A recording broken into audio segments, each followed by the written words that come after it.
मी प्रसारमाध्यमावर पहिल्या दिवसापासून सांगत आहे, गोट्या गीते हा सायको किलर आहे, विकृत मानसिकतेचा गुन्हेगार आहे. परळीतील बहुतांश हत्याकांडमध्ये गोट्या गीतेचा हात आहे.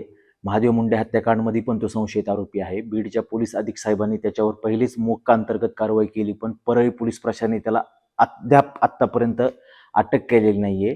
कुठे ना कुठे लोकांचा आणि सर्वसामान्य जनतेचा परळी पोलीस आणि बीड पोलिसाकडे बघण्याचा दृष्टिकोन हा संशयास्पद व्हायला लागलाय. म्हणून बीड पोलिसांनी परळी पोलिसांनी तात्काळ गोट्या गीतेला अटक करायला पाहिजे. आता गोट्या गीतेने प्रसारमाध्यमावरून व्हिडिओ टाकलाय, लोकप्रतिनिधींना जीवे मारण्याच्या धमक्या देतोय आणि त्या व्हिडिओमध्ये तो सांगत आहे की माझं दैवत वाल्मिक कराड. म्हणजे आता गोट्या गीतेचा संत दैवत वाल्मिक कराड आणि वाल्मिक कराडचा भक्त गोट्या गीते.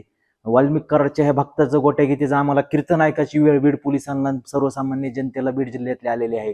म्हणजे किती दुर्दैवाची बाब आहे.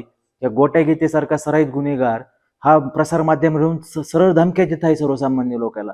आता कुठे ना कुठे बीड पोलीस प्रशासनाने तात्काळ त्याच्यावर कारवाई करायला पाहिजे, गोट्या गीतेला अटक करायला पाहिजे. आज एसआयटी स्थापन झालेली आहे महादेव मुंडे खून प्रकरणामध्ये आणि त्या एसआयटीचा अध्यक्षखाली पंकज कुमावत हे करणार आहेत त्याचं काम.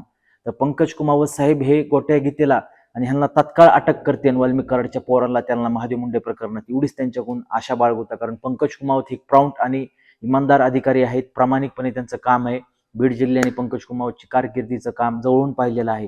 नक्कीच पंकज कुमावत साहेब हे प्रामाणिकपणे काम करून गोट्या गीते व वाल्मिक कराडच्या टोळीला लवकर जेरबंद करतील एवढीच आशा. आता काय आपल्याला गोट्या गीतेने लोकप्रतिनिधींना तर धमक्या देतोय, पण आता गोट्या गीते हा काय आता आमदाराला आणि एखाद्या मंत्र्याची हत्या करण्याची आपण वाट बघायची का आता बीड प्रशासनाने? कारण सर्वसामान्य जनतेत तर त्याची दहशतच आहे. सर्वसामान्य जनतेच्या त्याने ह्याच्या आधी हत्या केलेल्याच गोट्या गीतेने.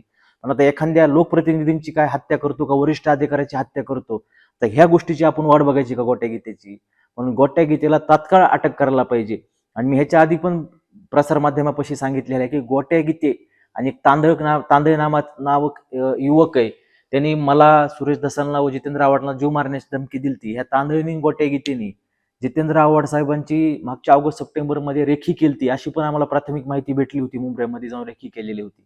त्याच्यामुळे ह्या तांदळावर आणि ह्या गोट्या गीतेसारख्या आणि तांदळासारख्या सराईत गुन्हेगारावर बीड पोलिसांनी लवकरात लवकर कारवाई करण्यात यावी एवढीच त्यांच्याकडून आशा बाळगतो.